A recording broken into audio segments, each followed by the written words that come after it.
27 अक्टूबर 2013 दिन के करीब 2:30 बजे का वक्त होता है जब एक लड़की अपनी 3 सहेलियों के साथ स्कूल से अपने घर की तरफ वापस आ रही होती है। तभी रास्ते में एक लड़का मिल जाता है और उनमें से एक लड़की को अपनी तरफ खींचने लगता है। बाकी जो 3 सहेलियां होती हैं वो डर कर भाग जाती हैं, क्योंकि उस लड़के के हाथ में एक दराती होती है और उस दराती से उस लड़की के ऊपर इतने वार किए जाते हैं, उसकी गर्दन को वहीं पर काट दिया जाता है। वहीं पर वो लड़की लहूलुहान हो जाती है और थोड़ी देर बाद ही तड़प तड़प कर उसकी मौत हो जाती है। दोस्तों, आनन फानन में ही पुलिस को इस सब के बारे में खबर लगती है। पुलिस मौके पर पहुंच जाती है, डेड बॉडी को अपने कब्जे में लेती है। उसके बाद पूरे मामले का खुलासा होता है, तो एक ऐसा चौंकाने वाला खुलासा होता है जिसे सुनकर हर कोई व्यक्ति दंग हो जाता है, सोचने के लिए मजबूर हो जाता है कि आखिरकार बीच चौराहे पर एक लड़का एक लड़की की गर्दन को क्यों काट देता है, उसके पीछे क्या बड़ी वजह थी। अगर आप भी पूरा मामला जानना चाहते हैं तो वीडियो को जरा सा भी स्किप ना करें। आइए दोस्तों, जानते हैं पूरा मामला क्या था। नमस्कार, जय हिंद। आप देख रहे हैं APH न्यूज़ राहुल रावत के साथ। तो दोस्तों, आज की जो हकीकत की घटना आपको बताने जा रहा हूं, उत्तर प्रदेश में एक ज़िला पड़ता है कासगंज और इसी का आमापुर थाना क्षेत्र है। इसी के अंतर्गत एक गांव आता है टिकोरिया गांव। ये टिकोरिया गांव की हकीकत की घटना है। यहाँ पर अनोखे लाल नाम का एक व्यक्ति, जिसकी पत्नी की कुछ समय पहले ही मौत हो जाती है। इसके 3 बच्चे होते हैं। जो सबसे बड़ी वाली लड़की होती है, इसका नाम अनीता होता है। उससे छोटे वाला एक लड़का होता है, उसका नाम सुनील होता है। उससे छोटी एक और लड़की होती है जिसका नाम पूजा होता है। इसकी उम्र 19 साल होती है। जो अनीता होती है वो अपने घर परिवार को संभालने लगती है, अपने भाई बहनों की अच्छे से देखभाल किया करती, वो नौकरी करती और अपने परिवार को अच्छे तरह से चलाया करती। पूजा होती है, उसकी उम्र मात्र 19 साल होती है। वो स्कूल में पढ़ा करती है, लेकिन स्कूल में पढ़ते पढ़ते उसकी नज़र एक लड़के से मिल जाती है जिसका नाम ओमवीर होता है, जो 24 साल का होता है। उसके पिता का नाम नेम सिंह होता है। धीरे धीरे करके कई महीने का समय बीत जाता है, किसी को कानो कान खबर नहीं लगती। एक दिन का वाक़या होता है, जो पूजा के पिता होते हैं अनोखे लाल, उन्हें इस सब के बारे में पता चल जाता है। तो पूजा को वो अपने पास बिठाते हैं और कहने लगते हैं कि बेटी, तूने जो कदम उठा रखे हैं उनको वापस खींच ले। तुझे नहीं पता कि ये लोग कौन हैं, ये लोग तेरे दादा के कातिल हैं। इसके पिता, जिसका नाम नेम सिंह है, इसने तुम्हारे दादा को मारकर यहीं पर फेंक दिया था। ऐसे लोगों के साथ तू संबंधों में है, तू ऐसा काम मत कर। लेकिन यहाँ पर जो लड़की होती है पूजा, इस तरह से उस लड़के के प्यार में पड़ चुकी होती है, वो उसे छोड़ना ही नहीं चाहती। लेकिन उसे यहाँ पर खतरा भी लगने लगता है कि जो ओमवीर है वो बेरोजगार है और बेरोजगार से कोई भी शादी नहीं करना चाहता। फिर उसके बाद वो ओमवीर से एक दिन मिलती है और ओमवीर से कहने लगती है कि तुम तो बेरोजगार हो और बेरोजगार से कोई भला कैसे शादी कर सकता है। तुम अगर मेरे साथ शादी करना चाहते हो तो कहीं ना कहीं कोई रोजगार ढूंढ लो। फिर वो अपने एक दोस्त के पास फ़ोन करता है। जो दोस्त होता है वो सूरत में जॉब कर रहा होता है। वो कहता है कि तुम मेरे पास आ जाओ, मैं तुम्हें जॉब दे देता हूँ। उसके बाद ओमवीर सूरत में अपने दोस्त के पास पहुंच जाता है और वहीं पर रहकर जॉब करने लगता है।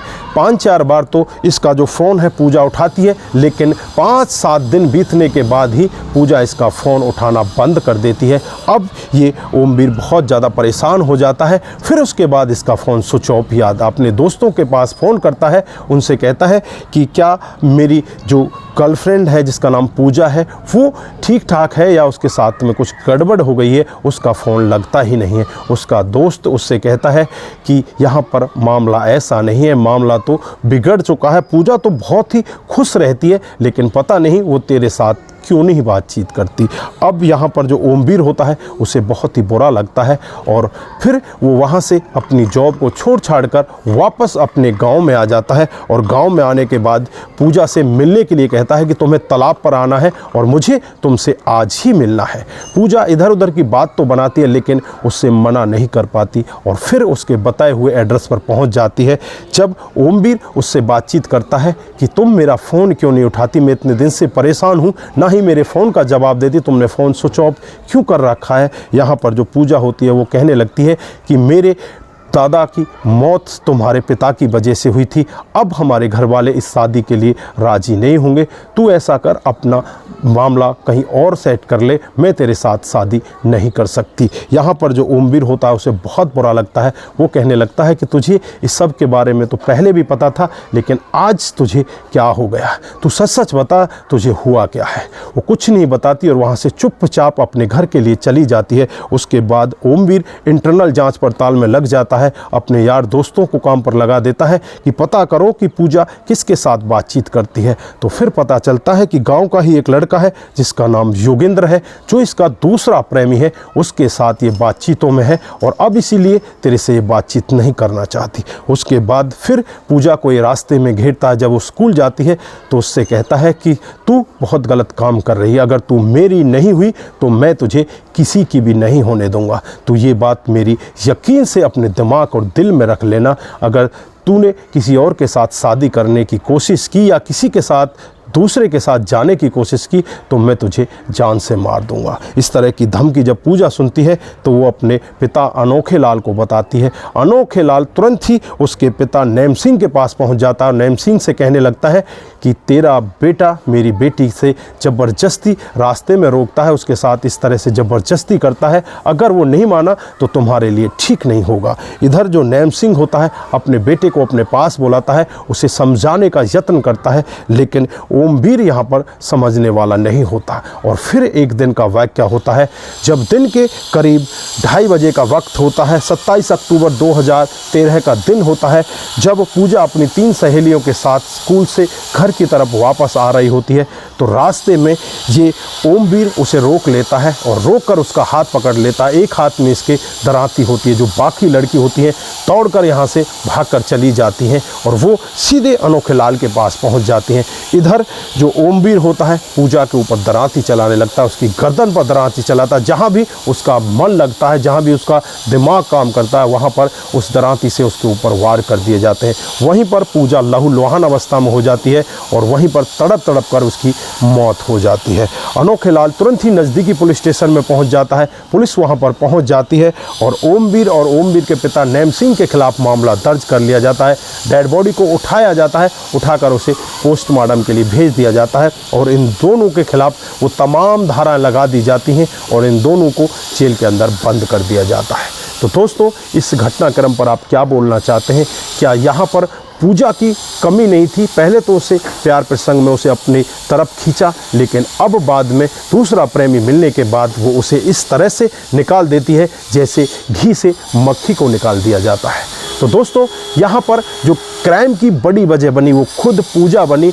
उस लड़के से पहले तो खुद प्यार करती है और फिर जब उसे दूसरा प्रेमी मिल जाता है तो पहले प्रेमी को ये बहाना देकर निकाल देती है कि तुम्हारे पिताजी ने हमारे दादाजी को मारा था। ये सब तो उसे पहले भी पता था, उसके पिता ने भी उसे समझाया था, लेकिन तब वो नहीं मानी थी। लेकिन आज उसने दूसरे प्रेमी के चक्कर में पहले प्रेमी को भुला दिया। लेकिन पहले प्रेमी ने इतना बड़ा क्राइम कर दिया जो उसे नहीं करना चाहिए था। उसने इतने बड़े क्राइम को अंजाम दे दिया, उसे सदा सदा के लिए मौत के घाट उतार दिया। आज वो खुद भी जेल में चला जाएगा। पूजा से भी यही कहा था कि अगर तू मेरी नहीं हुई तो मैं तुझे किसी और की नहीं होने दूंगा। उसने यही करके दिखाया और इस क्राइम की वजह से आज वो जेल के अंदर है, उसके पिता भी जेल के अंदर है। तो दोस्तों, ऐसे क्राइम को ये ना तो हमारा समाज किसी को करने की अनुमति देता है, ना ही कानून किसी को करने की अनुमति देता है। अगर कोई ऐसा काम करता है तो उसका अंजाम भी ऐसा ही होता है, वो जेल के अंदर ही